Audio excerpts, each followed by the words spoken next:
Pemirsa, di tengah kelesuan sektor pariwisata, diperlukan berbagai upaya agar ekonomi Pulau Dewata tetap tumbuh dengan menyasar sektor potensial lainnya.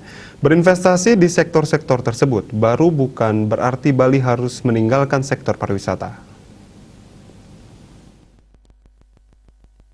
Pemerhati ekonomi FEB Udiknas University, Agus Freddy Maradona, mengatakan upaya pemulihan sektor pariwisata melalui upaya adaptasi sektor pariwisata dengan kondisi pandemi tetap harus dilaksanakan, mengingat prediksi bahwa pandemi COVID-19 ini akan berlangsung berkepanjangan.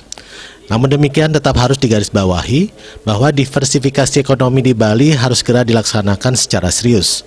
Sudah seharusnya diversifikasi ekonomi tidak lagi sekadar wacana, tetapi berupa strategi dan program nyata untuk berinvestasi di sektor-sektor ekonomi lain seperti sektor pertanian yang memiliki potensi sebagai penyangga perekonomian Bali.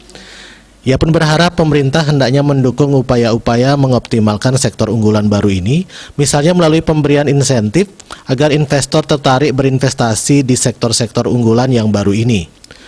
Pemerintah juga dapat mempercepat investasi di sektor-sektor unggulan ini dengan cara melakukan investasi melalui program kerjasama pemerintah dengan swasta, Public Private Partnership atau PPP. Tentu strategi ini akan menemui tantangan misalnya dalam penyediaan SDM. Saat ini SDM Bali sangat banyak yang memiliki keahlian dan pengalaman di bidang pariwisata.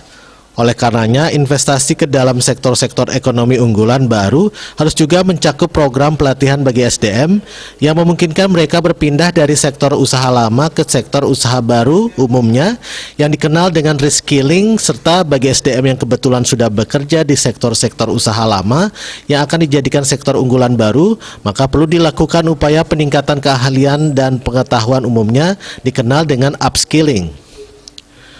Pemerintah hendaknya semaksimal mungkin menyiapkan pendanaan bagi program reskilling dan upskilling ini. Tentunya pemerintah bisa bekerja sama dengan kalangan dunia usaha dan dunia industri dalam serta dengan dunia pendidikan dalam aspek pendanaan maupun pelaksanaan program reskilling dan upskilling ini. Agus Freddy Maradona menilai untuk menarik minat SDM untuk mau menekuni aktivitas di sektor-sektor unggulan baru, maka pemerintah perlu memberikan insentif. Sebagai contoh, Presiden menyampaikan keinginan beliau agar generasi muda lebih tertarik untuk menekuni profesi di bidang pertanian. Untuk mewujudkan hal ini, maka pemerintah Bali bisa memberikan insentif misalnya dalam bentuk beasiswa yang besar bagi mereka yang mau mengikuti pendidikan vokasi maupun pendidikan akademis di bidang pertanian. Swardika Bisnis Bali melaporkan.